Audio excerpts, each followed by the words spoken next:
जय हिंद दोस्तों, स्वागत है आप लोगों का आपके अपने चैनल टारगेट एजुकेशन में।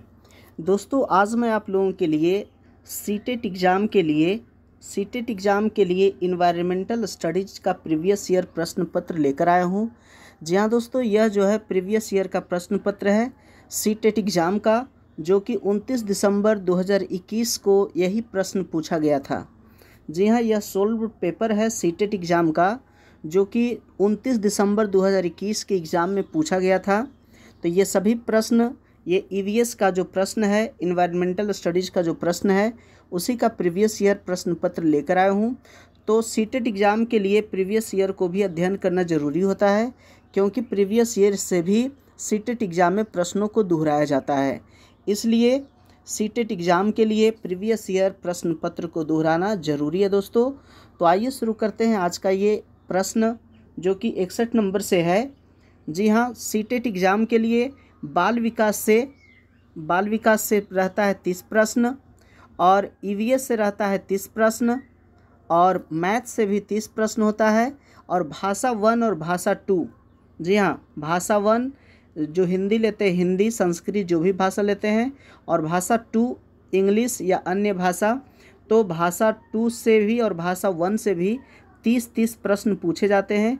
इस प्रकार से सीटेट एग्ज़ाम के लिए टोटल 150 प्रश्न होते हैं। जी हाँ, तो 150 प्रश्न में से ये ईवीएस का 30 प्रश्न है दोस्तों। तो आइए इसे देखते हैं शुरू से कि ईवीएस में किस प्रकार का प्रश्न पूछा गया था। तो इसका पहला प्रश्न है 61 नंबर का, कि कक्षा 5 में पाठ किसके जंगल पर चर्चा करने के लिए अध्यापिका ने सूर्यमणि के सच्चे किस्से को सुनाया, जिसमें उसने एक केंद्र तोरांग की स्थापना की थी, जो कि देखता था। तो तोरांग जो था वह क्या देखता था? तो इसका सही आंसर हो जाएगा ऑप्शन सी। जी हाँ, 1 और 4 यानी जमीन और जीविका की समस्याओं को देखता था, और 4 है कुडुक संस्कृति की समस्याओं को देखता था। तो इस प्रकार से इसका सही आंसर होगा ऑप्शन सी, 1 और 4।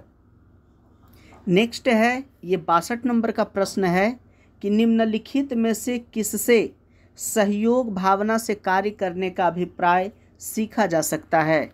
जी हाँ, सहयोग भावना का कार्य करने का अभिप्राय किससे सीखा जा सकता है? तो इसका सही आंसर होगा ऑप्शन सी, परिवार, समाज और खेल।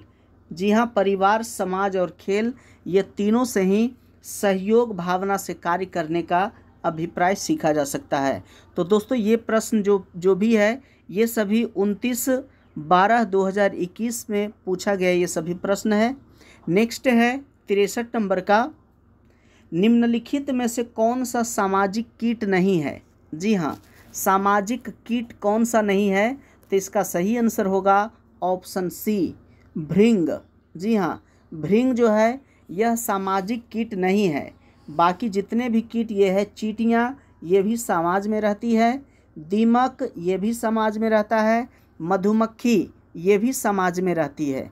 जी हाँ, ये टोटल जो है, अगर एक बार इस पर अगर कोई मार दिया कुछ से भी, तो ये पूरे समूह मिलकर उस पर हमला करती है।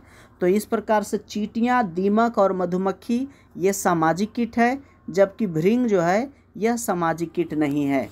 नेक्स्ट है 64 नंबर का, वलसाड़ शहर हैदराबाद शहर तेलंगाना राज्य के सापेक्ष किस दिशा में स्थित है? जी हाँ, तो ये दिशा से पूछा गया है कि कौन सा दिशा में वलसाड़ शहर हैदराबाद शहर के सापेक्ष किस दिशा में स्थित है? तो दोस्तों इसका सही आंसर होगा ऑप्शन डी, उत्तर पश्चिम दिशा में स्थित है।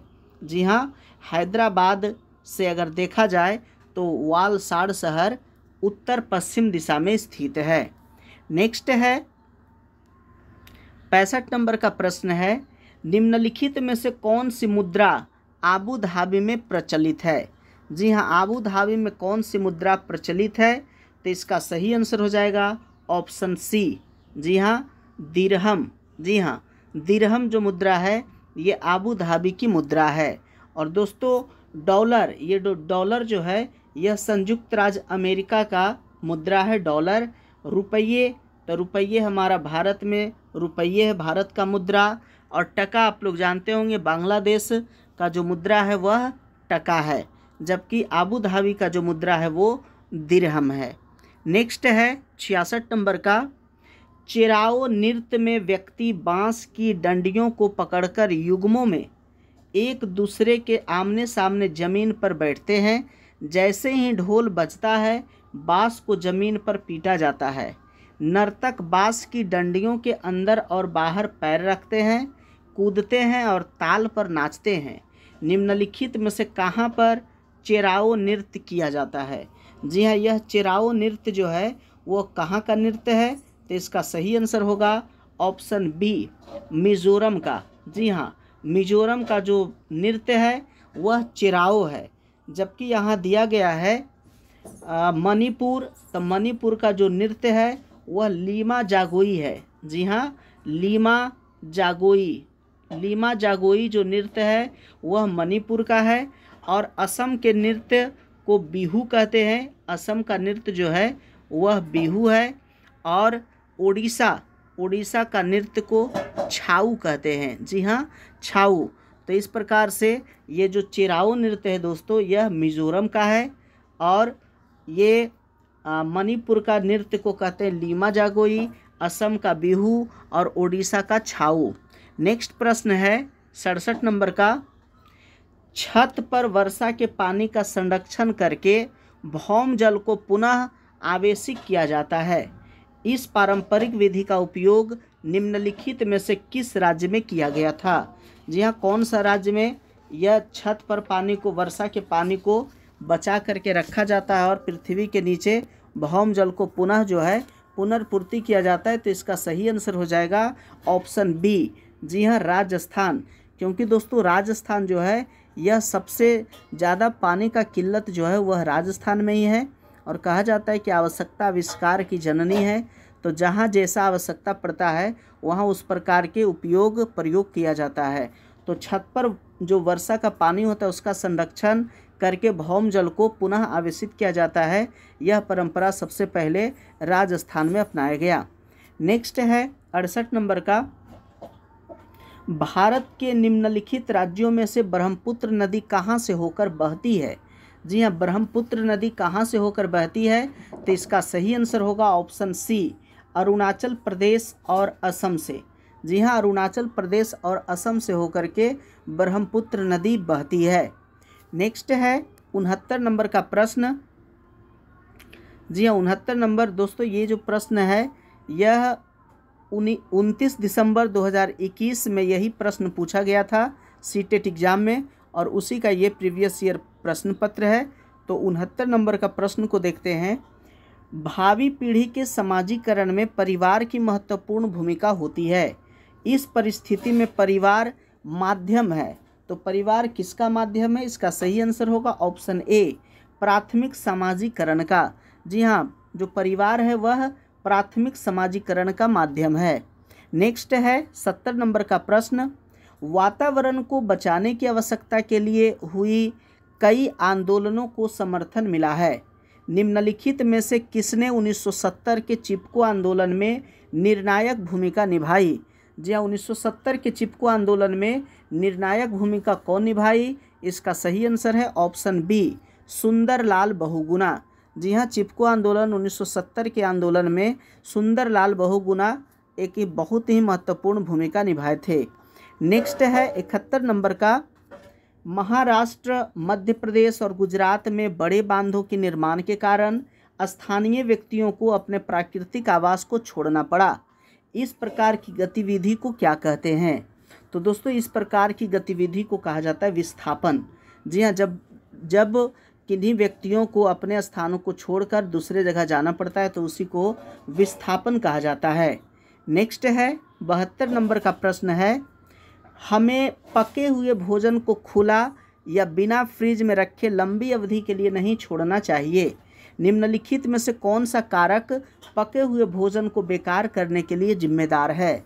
तो दोस्तों इसका सही आंसर होगा ऑप्शन डी, जीवाणु। जी हाँ, जीवाणु जो होता है, बैक्टीरिया, वह जीवाणु जो होता है पके हुए भोजन को खुले में छोड़ देने से वह उसे बर्बाद कर देता है, उसे बेकार कर देता है। नेक्स्ट है 73 नंबर का प्रश्न, जी हाँ, 73 नंबर का प्रश्न है, प्रत्येक भोज्य पदार्थ के पैकेट पर उसे पैक करने की तिथि दी जाती है। पैक करने की तिथि दी जाती है, क्यों दी जाती है? तो इसका सही आंसर है ऑप्शन ए 1, 2, 3 एंड 4। जी हाँ, इनमें से सभी कारण है कि जो बंद पैकेट होता है उस पर बंद होने की तिथि को दी जाती है।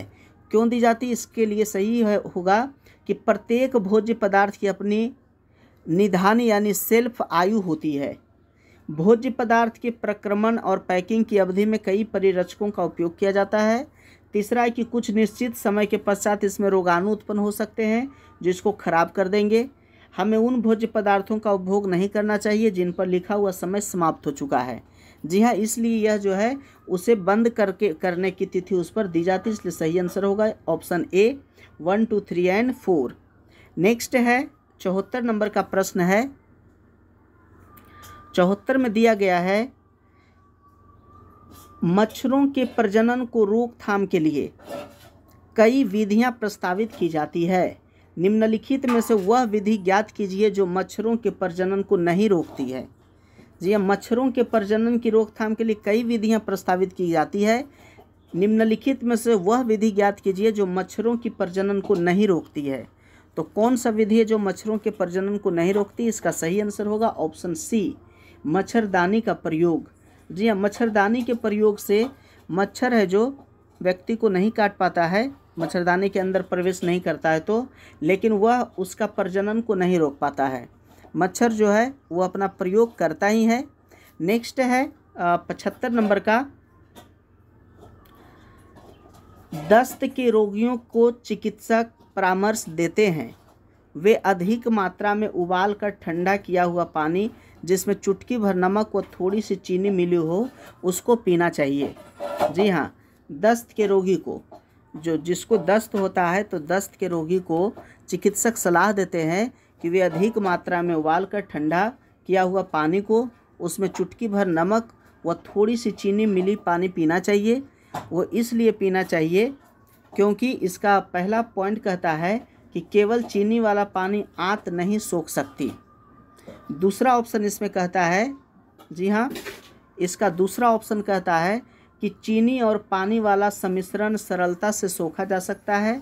तीसरा ऑप्शन कहता है कि उबालने पर पानी जीवाणु रहित हो जाता है।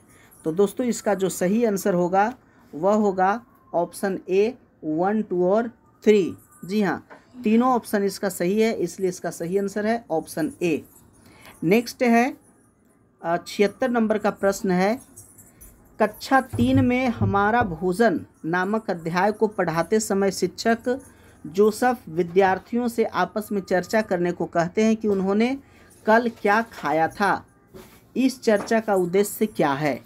तो दोस्तों इस चर्चा का उद्देश्य है, इसका सही आंसर होगा ऑप्शन बी भोजन की विविधता के पहलुओं को साझा करना। जी हाँ, कि कितने प्रकार के भोजन होते हैं, सब बच्चे अलग अलग भोजन करके आए होंगे, तो इस प्रकार से भोजन की विविधता के पहलुओं को समझा जा सकता है।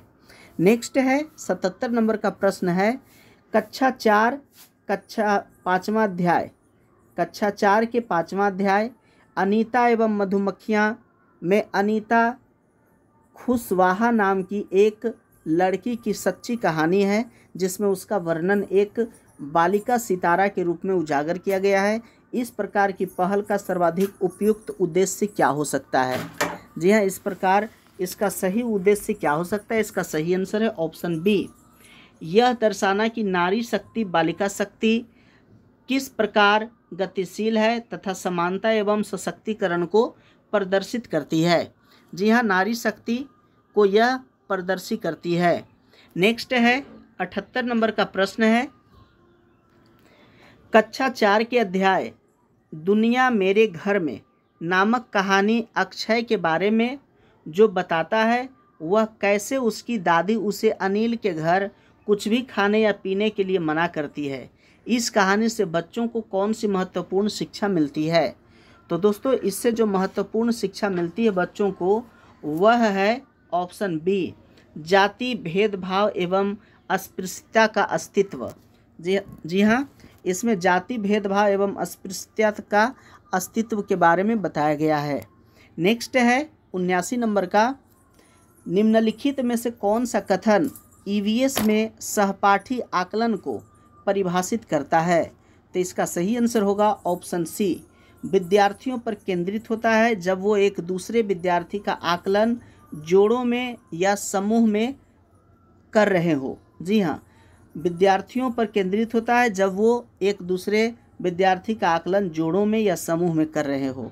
नेक्स्ट है 80 नंबर का, कक्षा 3 के अध्याय हम चीज़ें कैसे बनाते हैं में दीपावली की कहानी किस पर केंद्रित है? तो दोस्तों इसका सही आंसर हो जाएगा ऑप्शन सी, घरेलू कामकाज में लिंग संबंधी भेदभाव की अवधारणा। जी हाँ, घरेलू कामकाज में लिंग संबंधी भेदभाव की अवधारणा। नेक्स्ट है 81 नंबर का। जी हाँ दोस्तों, ये जितने भी प्रश्न है वह 29/12/2021 के एग्ज़ाम में पूछा गया था और ये वही प्रश्न पत्र है, उसी का ये प्रीवियस ईयर पत्र है। तो नेक्स्ट 81 नंबर का प्रश्न जो है, मौखिक इतिहास समाज के विशिष्ट समूहों के अनुभवों का समन्वय करने का महत्वपूर्ण साधन है। इस संदर्भ में इंगित कीजिए कि कौन सा कथन इसके लिए उपयोग को सबसे अच्छी तरह दर्शाता है? तो इसका सही आंसर हो जाएगा, जी हाँ, इसका सही आंसर है ऑप्शन सी, शिक्षक अपने छात्रों से उनके दादा दादी नाना नानी के स्वतंत्रता संग्राम के अनुभवों को एकत्र करने को कहते हैं। नेक्स्ट है 82 नंबर का प्रश्न है और इसमें 4 ऑप्शन दिया गया है। स्थान विशेष को समझने के लिए बच्चों को मानचित्र बनाने की कला का ज्ञान आवश्यक है। प्रस्तुत वाक्यों में कौन सा मानचित्र के बारे में सही है? जी हाँ, कौन सा सही है? तो इसका सही आंसर है ऑप्शन बी, 1, ये 2 और 4। 2 में कहा गया है वस्तुओं, दीवारों, सड़कों आदि के लिए हम चिन्हों का प्रयोग करते हैं, और 4 में कहा गया है कि मानचित्र में उत्तर दिशा सदैव सबसे ऊपर के हाशिए पर स्थित होती है। जी हाँ, जब मानचित्र बनाते हैं तो ये जो इस प्रकार जो सबसे ऊपर जो होता है यह उत्तर दिशा को बतलाता है। नेक्स्ट है 83 नंबर का। 83 नंबर में प्रश्न दिया गया है कि निम्नलिखित में से कौन सा साधन जल के अभाव एवं इसका किसी क्षेत्र पर पड़ने वाले प्रभाव की चर्चा का सर्वोत्तम माध्यम है? तो दोस्तों इसका सही आंसर होगा ऑप्शन डी, समाचार पत्र की रिपोर्ट्स। जी हाँ, समाचार पत्र की जो रिपोर्ट होती है वह किसी क्षेत्र पर पड़ने वाले प्रभाव की चर्चा का सर्वोत्तम माध्यम होता है। नेक्स्ट है 84 नंबर का, विद्यार्थियों के ईवीएस सीखने यानी इन्वायरमेंट स्टडी सीखने के संदर्भ में निम्न में से कौन सा कथन सही है? तो दोस्तों इसका सही आंसर होगा ऑप्शन डी। जी हाँ, इसका सही आंसर है ऑप्शन डी, विद्यार्थियों के सीखने का तरीका सर्पिल पेचदार होता है। प्रत्येक बच्चा अद्वितीय होता है, वह परिस्थितियों से सीखना व प्रतिक्रिया अपने ढंग से देता है। नेक्स्ट है 85 नंबर का। 85 में कहा गया है कि विद्यार्थियों के सीखने का मूल्यांकन करने के लिए फाइल या पोर्टफोलियो एक महत्वपूर्ण उपकरण है। निम्न में से कौन सा वाक्य पोर्टफोलियो को सर्वाधिक उपयुक्त तरीके से परिभाषित करता है? जी हाँ, पोर्टफोलियो को सबसे अधिक विशेष उपयुक्त तरीके से कौन सा परिभाषित करता है? तो इसका सही आंसर हो जाएगा, देखिए इसका ऑप्शन जो है डी इसका सही है। एक निश्चित समय में विद्यार्थियों के कार्यों को एकत्र करना, अधिकतर दिन प्रतिदिन के कार्य या विद्यार्थी के सर्वोत्तम कार्य को चुन लेना, यह जो है पोर्टफोलियो का सबसे अधिक उपयुक्त बातें हैं। नेक्स्ट है 86 नंबर का। 86 में दिया गया कक्षा के विरोध की परिस्थिति। कक्षा में विरोध की परिस्थिति अक्सर उजागर होती है जब कोई छात्र किसी सामाजिक सांस्कृतिक विषय पर चर्चा प्रारंभ करता है, तब एक शिक्षक के रूप में आपकी क्या प्रतिक्रिया होगी? तो इसका सही आंसर होगा ऑप्शन डी। जी हाँ, ऑप्शन डी इसका सही आंसर है कि छात्र से कहेंगे कि अपने अनुभव साझा करें और कक्षा में इस विषय पर संबोधन करें, कुछ बातें को रखें। नेक्स्ट है 87 नंबर का। एक अध्यापिका की इच्छा है कि उसके छात्रों में वनस्पतियों के बारे में समझ व ज्ञान विकसित हो। इसके लिए उसे निम्न में से क्या करना चाहिए? उसे क्या करना चाहिए? तो इसका सही आंसर है ऑप्शन सी, छात्रों को अपने साथ विद्यालय के बगीचे में चलने को कहे तथा वहाँ पर सभी पौधों की पहचान करने को कहे। तभी बच्चे जो है वनस्पतियों के बारे में समझ व ज्ञान उसमें विकसित हो पाएगा। नेक्स्ट है 88 नंबर का, जी 88 नंबर का प्रश्न है, कक्षा 3 के छात्रों को संचार के माध्यम विषय पढ़ाते समय फराह अपने छात्रों में अन्वेषण को प्रोत्साहित करने के लिए निम्न में से कौन सी नीतियों का उपयोग करेगी? तो दोस्तों इसमें जो नीति का उपयोग करेगी तो इसका सही आंसर हो जाएगा ऑप्शन सी, 1 तथा 3। जी हाँ, 1 तथा 3।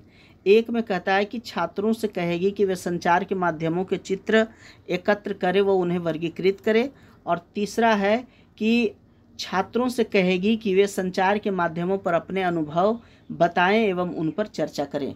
तो ये 88 का ये पॉइंट 1 और पॉइंट 3 सही है, इसलिए इसका सही आंसर होगा ऑप्शन सी। नेक्स्ट है 89 नंबर का, 89 में दिया गया कक्षा 3 के अध्याय, कक्षा 3 के अध्याय। दोस्तों इन्वायरमेंट स्टडी ईवीएस में यह देखा जा रहा है कि जो भी 1 to 5 में जो भी प्रश्न पूछे जा रहे हैं वह कक्षा 3, कक्षा 4 और 5 ये सभी के पुस्तक का अध्ययन करना जरूरी है।